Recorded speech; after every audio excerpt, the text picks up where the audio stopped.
without further ado, we're excited to be welcoming Pierce Brown, a #1 New York Times best-selling author. Pierce Brown was first captivated by stories through his grandfather and the way he would deliver them, which eventually led him to tirelessly honing his craft as a writer and ultimately producing Red Rising, which spawned a saga that has been published in 34 languages and in 36 territories. Lightbringer is the newest addition to this impressive collection and a thrilling sequel to The Dark Age. So I don't think I need to encourage you to give him a warm welcome, but please join me in welcoming Pierce Brown.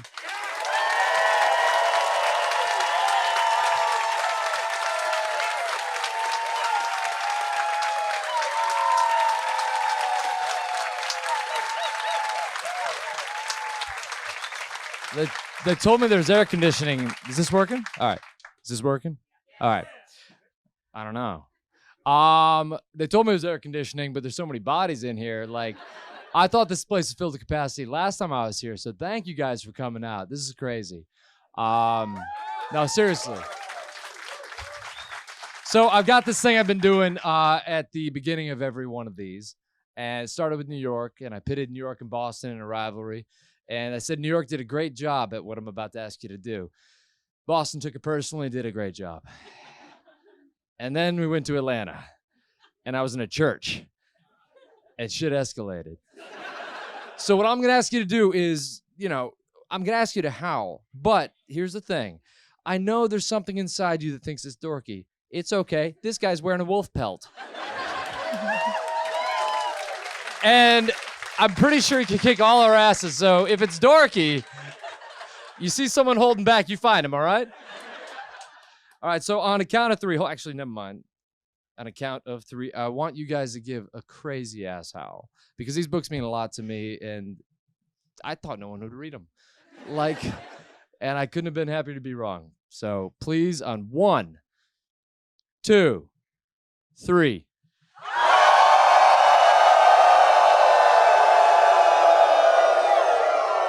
Is that it? You done? No. All right, guys, and then there's one more thing. If you could hold up your books in front of your faces. Y'all are pretty, but the books, I mean, come on. As high as you can. I want them straight like a raze. Oh, that's cool. Oh, my God. My friend said I should start a cult, but I said I had commitment problems, but... Amazing. My mama's going to love this. All right, guys, so thank you for coming out. This book is extremely personal to me because it was the first time I ran into an obstacle I could not move with sheer force. I used to blitz the books and just write them like crazy, and it just worked.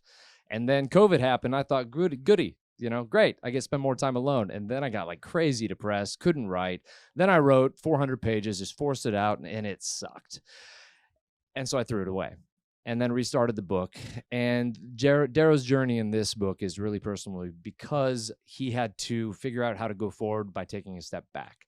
So I hope it means something to y'all, but I have 700 pages of book for y'all to read, so why do you want to hear me speak? So let's get to the Q&A right off the bat. Yeah? Why not? Let's get weird. Who's got a question? This brave gentleman. Pierce. Yo. What is the most ridiculous costume somebody has worn to one of your events? Oh. Someone came as Roke, but like after he died. But I'm talking like 3 years after. Like, hats off, right? Another one was an AV, and it was anatomically correct. All right, who else? There's a guy back here. We got this one, then we got the guy. We're going with the sling blade, yeah. Okay. This one's two-parter for Orion. I heard this one theory that Orion was assigned male at birth and transitioned. Is that any truth to that? Oh, so a tricky one right off the bat. Cool. It's not something I intended to write. I'm open for interpretation. I mean, that's the thing that about these books is that I write them and then it's up for your brain to interpret. And I feel as though if I retcon it, that's bullshit. And then if I also demand that it's one way, that's also kind of bullshit. It wasn't something I intended, but I also think it's something that could totally happen in the Red Rising world. And so I think it's a fair, I've looked at the sections they're talking about, and it could be perceived that way. It wasn't the initial intention, but also the Red Rising world has tons of variation in it, and not the same preconceptions our world does. So politically, I'm open to it, but it wasn't, intended initially in the text. So your second question, is it another tricky one? Yeah. Oh, we like Orion. Yeah. No, they couldn't handle the load. So basically it takes a cognitive load, and they basically died off one by one trying to shield her from, taking the full brunt of it. And then she was able to, in her death, helmet for a period of time, but one person couldn't do it. So they were simply weaker, and then also gave their lives to protect her. But great question. Orion's your favorite? Fair enough. Very cool. Love it. Who was it? Thank you for coming out here, first of all. But I have a question. So we're seeing a lot of sci-fi adaptations into prestige TV now as well as movies. I'm kind of wondering, do you envision do you have interest in adapting it to the screen?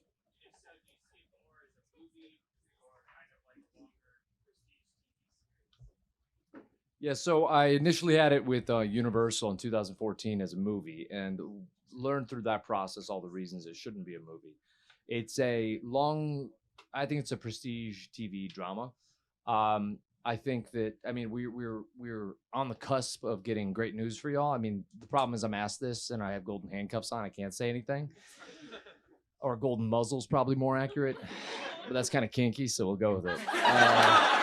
So I have this golden muzzle on, right? The guy in the wolf cloak's really loving this. And so we were getting the momentum with it, with a streamer that really wanted to put the money behind it, and finally got around to the creative vision that I had intended. And fortunately, I put together the TV package that was presented to this streamer, which means the director, the writers, the producers, and everything. And so that gives me the closest access you can have, with still, you have to have the person who signs the check for the $100 million, $150 million. They get the final say. So whenever anyone asks, I hope you have control over it, I'm like, $550 million, I would not be here. I'd be in Barbados. So it's I think it's prestige TV drama. But if that fails, if that screws up, if they don't want to make it still, there's other options available. I think there's a lot of cool things being done in animation right now. A lot of cool things being done in video games. And to be honest, animation and video games don't steal all your rights like TV and film do. Like, you sign up for TV and film thing, they're like, we want all your rights, here's some money. Because they think you need their big billboard. And we're getting in a different era where I think creatives are going to be able to have more control, which is a fun era. And I think it's a little bit more, how do I say it? Some of the things happening are very scary, right? But then some of them also free up the creatives to really have more directorial control over their properties. And so I'm excited about the future with Red Rising with regards to that. So thanks for the question. You, yes. Super.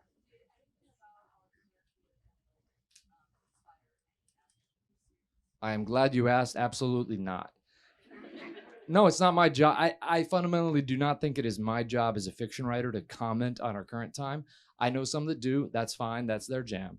My jam is trying to find and investigate things that I think have always been true, things that are kind of fundamental to human nature. And when I talk about human nature, we're talking about psychology, sure, but then also in macro, which is civilizations. It's just humans getting along. So how do humans get along? What happens when demagogues pop up?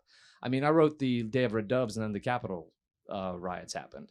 And that wasn't me predicting the Capitol riots by any stretch of the imagination. It was instead me saying this happens when demagogues come around. But I was already exploring that because it's a theme that's really interesting to me in Roman history. And so I was following Roman history, and so are we. Look at a lot of the iconography that as Americans we subscribe to.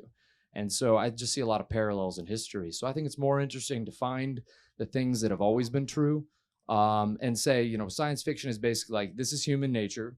Then you add one or two things, and how does that change human nature, or how does human nature stay the same? So I think that's more interesting and more fun. If I let you know my political opinion, I think I've screwed up, because, you know, I'm trying to figure it out like everyone else. And I have my opinions, but we all grew up in different ways. So I feel as though if I preach my opinions, then you'll argue with how I grew up or what I am or who I am, as opposed to us just looking at a world that does not exist, that we both have agreed to enter, and look at things in perspective in that world and see what the essential truths are. That's way more fun for me to write. Thank you for the question, though. We're going to go this side. Oh, I mean, I got to. All right. I just want to say that the Ephraim redemption arc is maybe some of my favorite work in all of like the fiction I've read. Right. And I know you mentioned about falling into a slight depression, or not slight, sorry. Yeah, no. But depression. Yeah, right? sure. Thank you for not your minimizing. experience- No, see, that's someone who's learned. Yeah. Did your experience with depression inform his redemption arc at all? I mean, he stood at the edge of a rail about to jump before the. Yeah, a bit. I've never had that side, like suicidal ideology, if that's Sorry, what I you're wasn't asking. asking that. No, it's fine. I'm a very open book. I've never gone to that exact depth, but I think we all deal with depression in our own way. I think a lot of it has to do with the branding that makes us feel like we're weird if we're not happy. And happiness is ephemeral. It's the wrong thing to chase. The right thing to chase is purpose. Purpose can continue through hardship. Happiness cannot. And so what I was trying to find is characters finding their purpose in these books. And I think I'd been raised and like a sheep, you know, to chase happiness, right? Because you look at a billboard and you say, oh, if I have that thing, I'll be happy. I'll project, you know. And so it was kind of my way of breaking me figuring it out myself. And then Lightbringer is the culmination of that.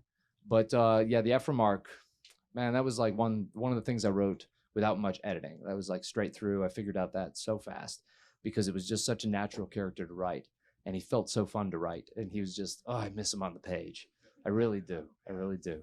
But I'm glad you connected with him. Let's go to the way back. Anyone? Oh, all right, pass it on up. Let's do a Grapevine. Tell someone in front of you, they'll tell me.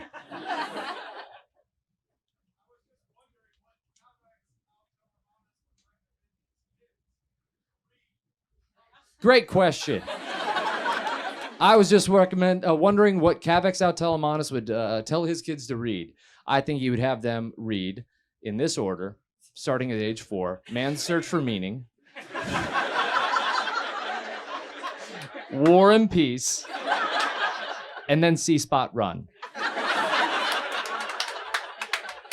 Because we start with the wrong books at the wrong time. Then you keep reading it throughout life and you figured everything out. But love that question. All right, right there. So the 4 words in the series that really gives me chills are "Let Fall the Rain." And my question is, did you shop around any other phrases for that really powerful moment? So basically 4 words that resonated with her are "Let Fall the Rain." And did I shop around any other words or phrases for that moment? No, because when you stumble on the X Factor, the right thing, you're like, yeah.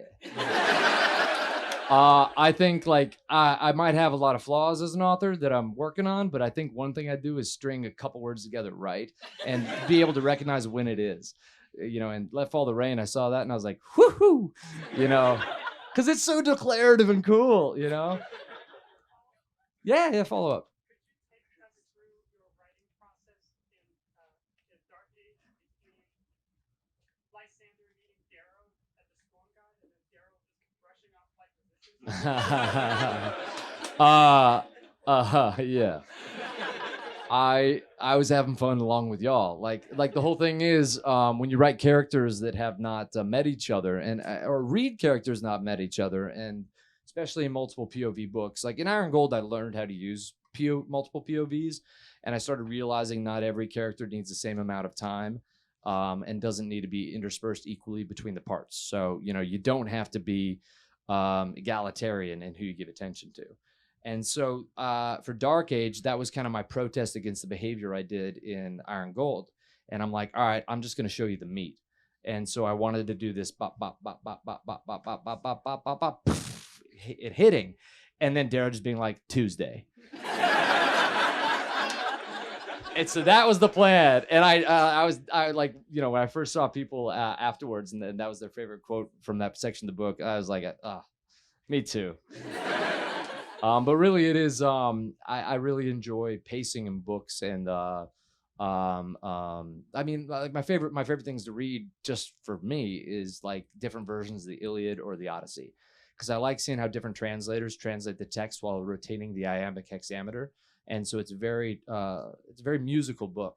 And so I think like whenever you see Darrow getting angry, you see the bop bop bop bop bop long sentence, bop bop bop bop bop, and then it's just anger. Like that if you look at the motherfucking consequence line, it's that same thing. Like he starts like talking in a very strange way in his head, and it kind of stacks on the page like that.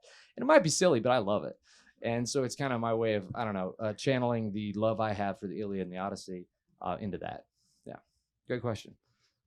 What's your favorite aspects of these stories? The battles, the politics, or the friends and family relationship? Friends and family relationship, I think they're also the hardest to do. I'd say it's the growth in the characters with their relationships and how they can be so many different things to each other at different times. But more so, I love seeing through different perspectives. And I'm not just talking about the first person perspective. I'm talking about when you can see, I mean, it is great. And that's one of the things I love about that Lysander chapter, is seeing Darrow through Lysander's eyes and seeing Darrow has all this self-doubt, but he still does one thing great, and seeing Lysander, entirely humbled in front of him was a really fun moment. So the interplay between the characters is something that really excites me. And a lot of times I'll be in a scene, I'll just like, it won't be working. And then I'll finally kind of hit the tone and it'll be like, oh, of course, this guy killed this guy's mom. And I'm like, oh yeah, I forgot about that. But it was 8 years ago. Is he still angry? Well, let's talk about his psyche. Has he done any work? Does he have a therapist? Oh, he's been in prison. Okay. Well, does the prison have a therapist? So you just start unpacking it all. And I love getting to the answer to that, because sometimes you just find out that it works. When I was trying to figure out what a character to bring into Iron Gold and Dark Age, who was like two characters I really liked that are kind of foils for Darrow, are Apollonius. Yeah. Y'all are weirdos. No, but Apollonius is so fun because it's just, I forgot I knew some words until I write Apollonius's chapters.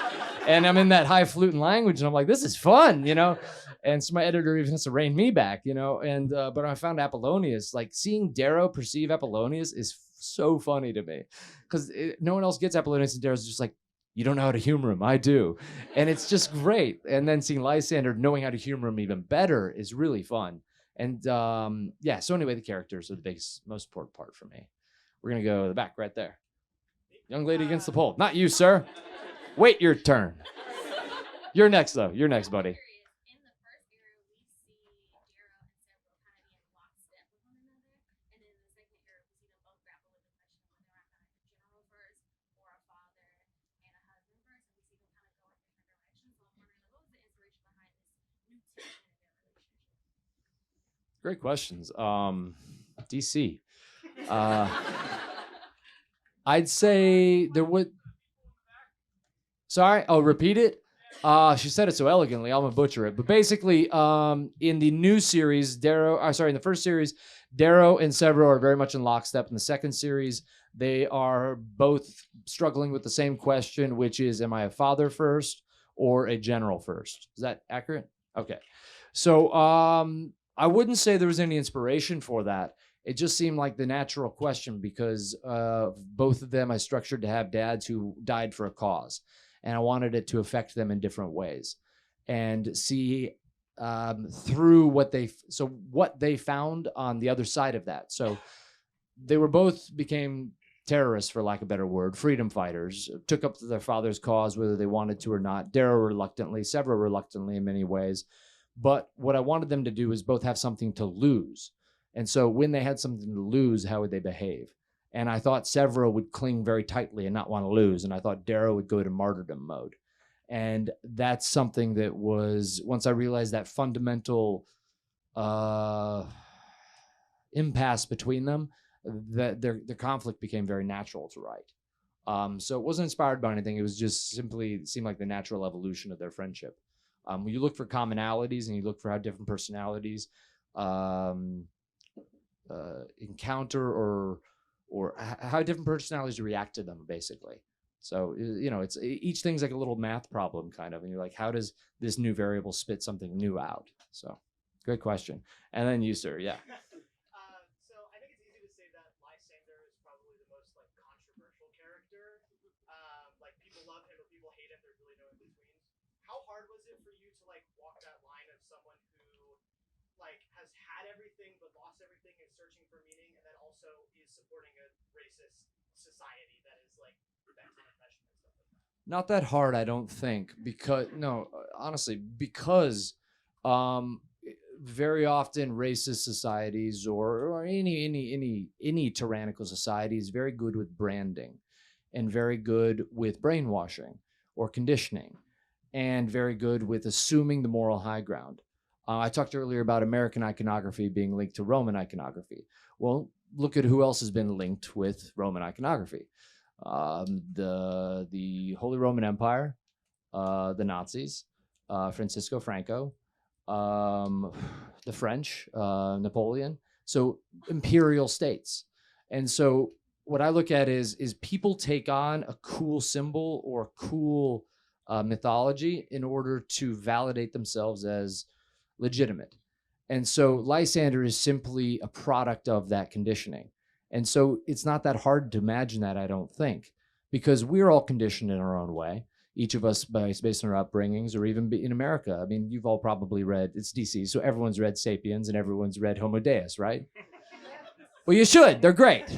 Yeah, so in these books, I think Yuval Harari is his name, or Yuval Harari, writes that there's common binding myths in a society that hold it together. In ours, the Constitution and the Declaration of Independence and things like Paul Revere and the myths of, World War II being the good war, things like this bind America together. And we all believe them somewhat tacitly. So Lysander and Roke are very much linked by that same disease within their world. They call it disease in their world, not ours, but in theirs, because they both believe in the myth. And the myth is that it was better under tyranny. And to be honest, in some of the metrics they're looking at, it might be based on their metrics and what they're choosing. But some of us believe that it's more important to die on our feet than live on our knees. And that's not something they believe. And so exploring that is nice. I find it somewhat, it's hard to walk a tightrope to make him, I'd say it's harder to walk a tightrope with Darrow and not make him into an absolute monster than it is to write Lysander. I just write Lysander. And it's the internal hypocrisy. And you see me trying to understand the morality of it too. So that I find him a very fun character to write in a very kind of Machiavellian way. Have you finished Lightbringer? Okay. Yeah. You might be a little more decided than some people in this room. Yeah. We're going to do the guy back there with the tattoos. Yeah.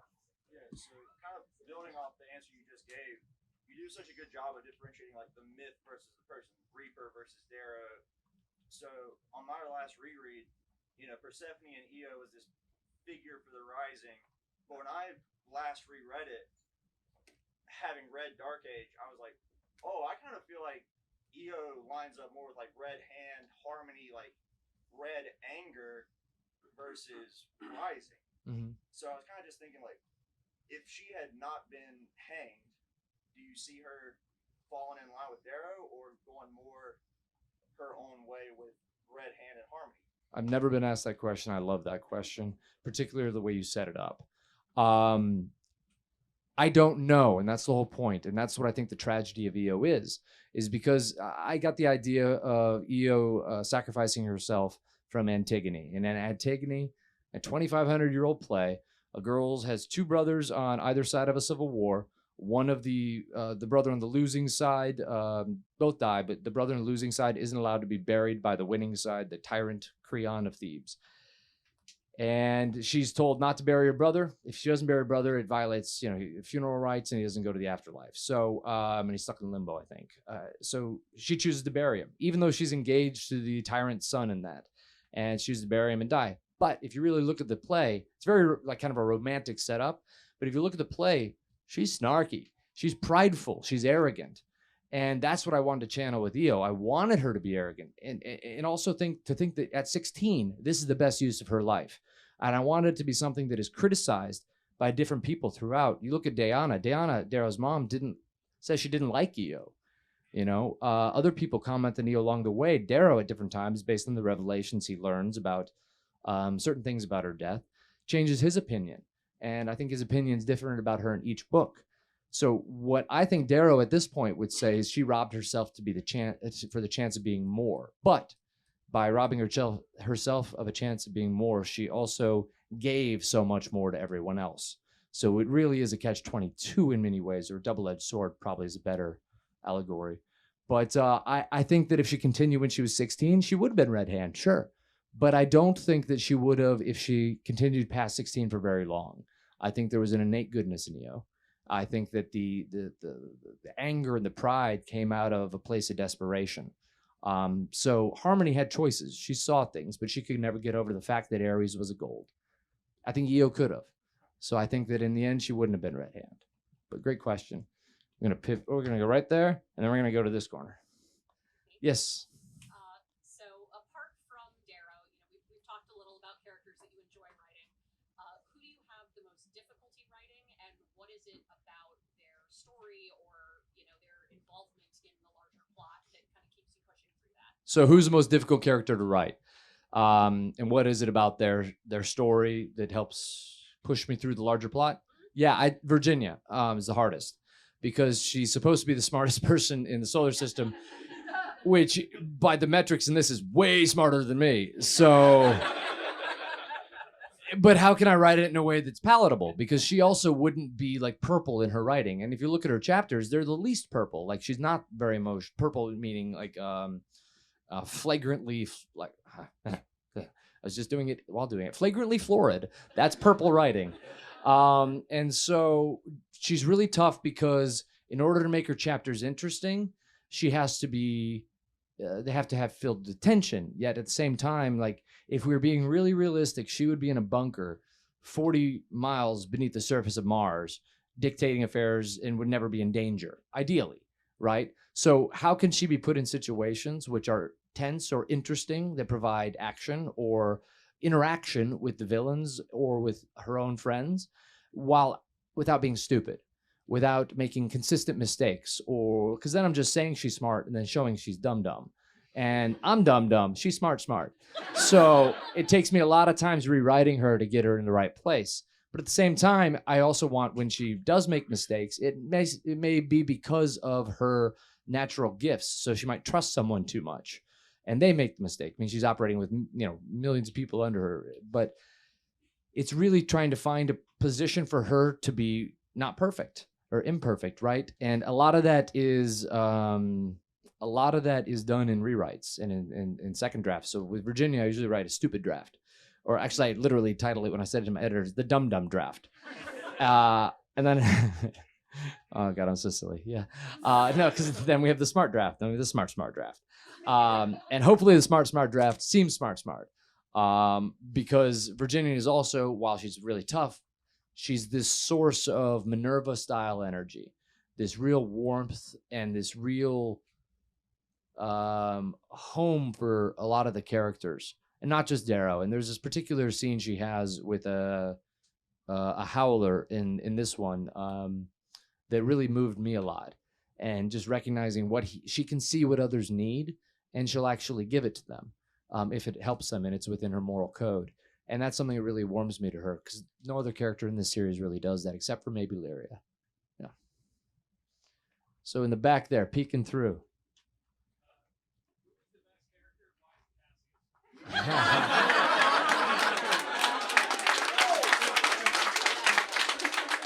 I mean, you're not wrong. Ephraim is pretty great. It's hard because that's the fun thing with a long series like this. Each gets their moment in the sun. Darrow is our main line through, so it's easy to get jaded by him, annoyed by him, frustrated by him, bored of him. But when I could think of Red Rising, I come home to Darrow. But Cassius, for me, their relationship has always been defined.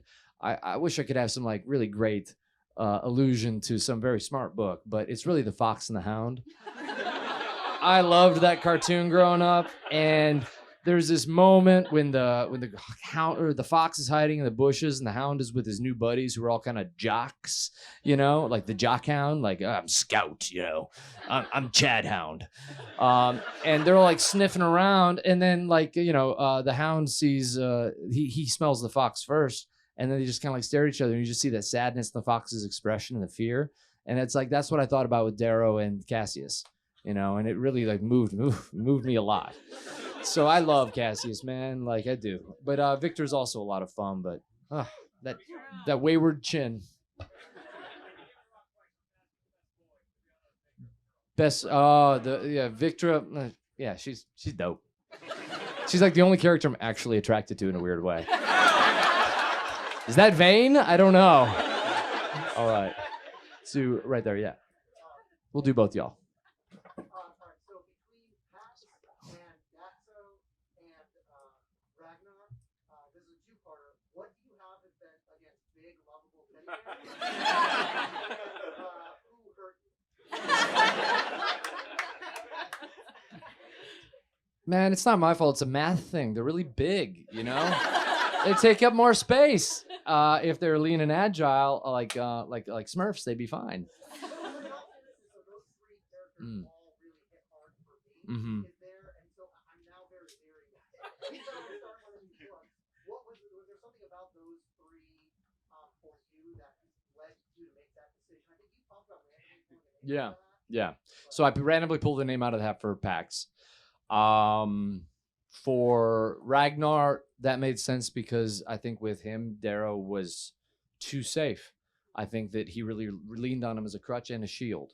And the hard thing is, like, if I was in that moment again, I don't know if I would kill Ragnar. But at the same time, that's also oh shit! I'm inviting like a misery style situation, aren't I? Write it as if Ragnar never died, Pierce.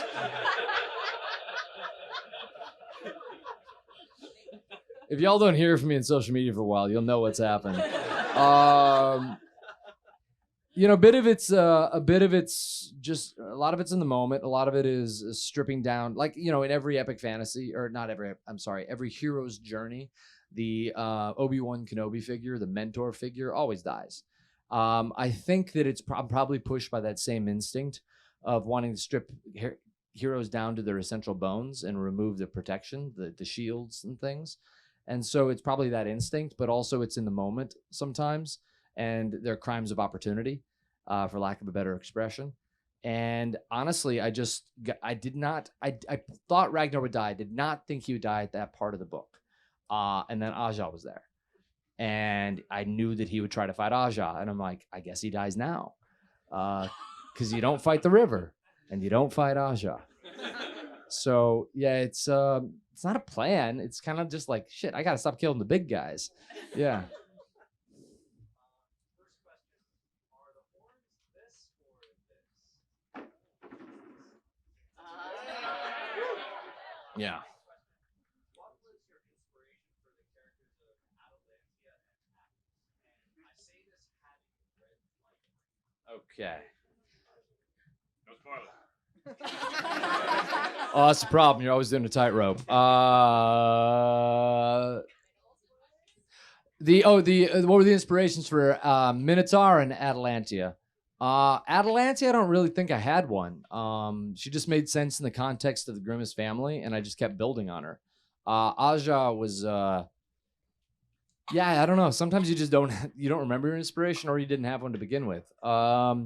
But for Minotaur, it was always kind of like, I just like wondered, what about the kid? What about like the little sociopath in your class that loved Paradise Lost too much, and also did HGH and steroids, and also is really smart, and also is rich, and you're just like, oh God, he's kind of like Patrick Bateman, like in space, There's an idea of the Minotaur, but there is no real me. I don't know. It's for me, it's really id gone amok. It's kind of like the imagine if he's so different than Darrow, but they do the same thing, right? And so I was thinking, like, what's the inverse of Darrow? It's just a guy who has no shame admitting that he loves this. So it's a hedonist, It's almost like Bacchanalian. He's like very much like the god Bacchus, or Dionysus. And I found that to be my real connection to him. Yeah, the grapes of wrath, and that pun kills me, I love that. Yeah. So let's do, I think right there. Yeah, right there. Yeah. You mentioned your hat process earlier. I Yeah. want to know if you ever put a name back. Like, I can't do No, it's against the rules. One time. I can't tell you. It'll seem cheap, and I just like I'm like, all right, I got to rethink the rules on this thing. Rule 3: drink 6 shots of Jack Daniels. Sorry, that's rule 1. I should have had more when I came up here. Rule 2 was basically like, if they go in the hat, you have to be willing to part with them. And then I had some characters in there that it was like, okay, but where do I go with the story if I do it like this? Pax, while lovable and great, was not essential to my plan. He was a very cool part of the plan, but he was a supporting character. And I realized I just took out his Mustang was originally in there, and I was like, wait, I can't kill 2 love interests, like, yeah. And then I'm like, but then that's not very okay. I got to rethink this whole thing. But I was 22 and I didn't think anyone would read my book, so like I said, yeah. I haven't done the hat since the first part of Dark Age, though. I will say that. I think I've taught y'all your lesson. Yeah. Hey, Pierce, let's do 2 more questions. 2 more questions. All right. You guys have your hands up. You must be pretty cocky to think yours should be one of the last 2. We're going to go right here, and then we're going to go right there in the blue shirt. All right. So you mentioned Antigone and Iliad and Odyssey. I was wondering, are there any other classical works that you really draw inspiration on? So the question is, I've mentioned Antigone, the Odyssey, the Iliad. Are there any other classical works? The biggest classical work, probably in the overall DNA, is Plato's Republic.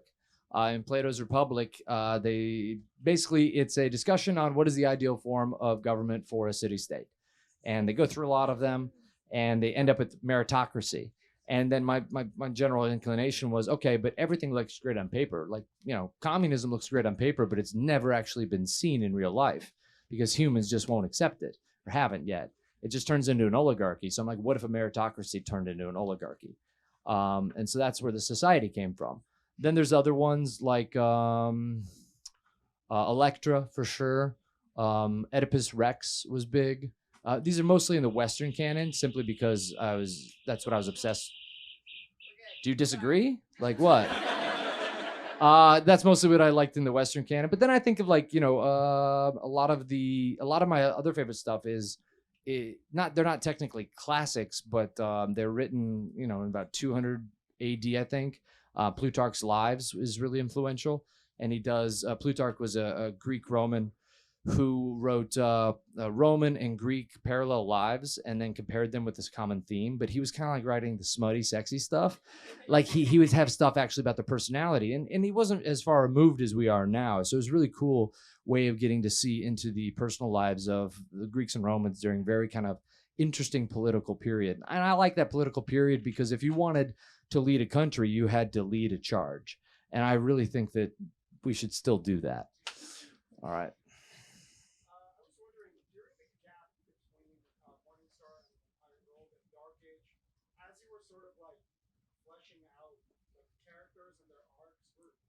Some of them go into places that you didn't expect or hadn't planned, or are you someone who's got a pretty iron grip on your characters?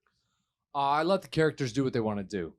So a lot of my characters don't speak to me. I don't know. I don't like that line when authors say that. I think it's like sociopathic. I don't know. It's weird.